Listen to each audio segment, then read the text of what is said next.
I know he can't be a gun anymore, but can he be a submarine? Do people still get that? If you've known about the Transformers, then do I really need to talk about Megatron and who he is? The tyrannical leader of the Decepticons without mercy, actively making plans to conquer and defeat the Autobots.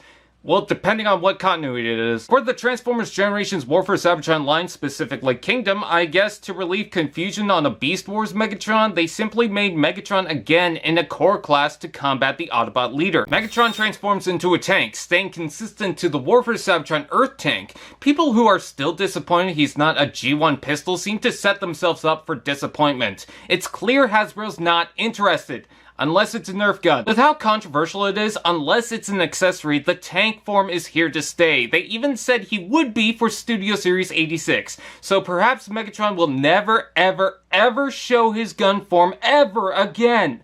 Anyways, the tank barrel is the G1 pistol. That's called compromise. I do like the idea. It seems to fit in pretty well and doesn't disrupt the flow. I guess the arms look weird simply because the front armored section kinda stops midway. I'm so glad the turret can rotate in the scale, and while the dark gunmetal works, there's an awful lot of black. The back is open, but the sides and front of the base are consistent and covered up. Loving the silver within the treads, but for some reason there's no wheels for it to roll. Dig the small little details. It's not a bad tank, it feels wide, and it pairs well with the Optimus Prime figure, so I think it does the job pretty well. I don't get upset over the little nitpicks considering it's just a core class figure, but for what it's worth, it does a pretty good job. Robot mode.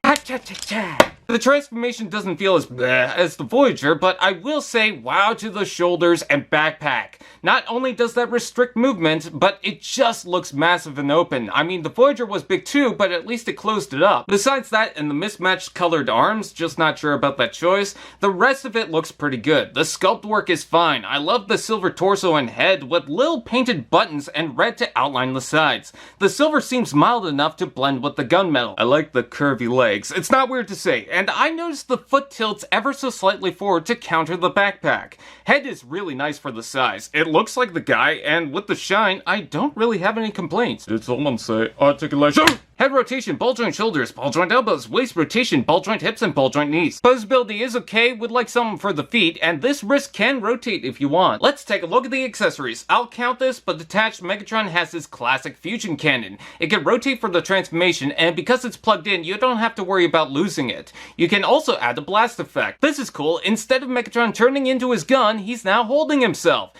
Gross, but this is the pistol that resembles his old form. It can plug on the back like the G1 toy, and with the core size peg, there's also a 5mm port. We can finally reject that thing from Soundwave. If you like the core class scale, and not just the ones that fit into the mainline with the size, I think you might enjoy a classic style Decepticon commander, especially considering they did some of the other main Decepticons. The shoulders aren't that bad, but I will admit I'd rather they did something else. Still, I like the dark colors, the shape of the torso, it's very classic, so if you're into it, perhaps check it out for yourself. It's still better looking than that Earthrise Voyager.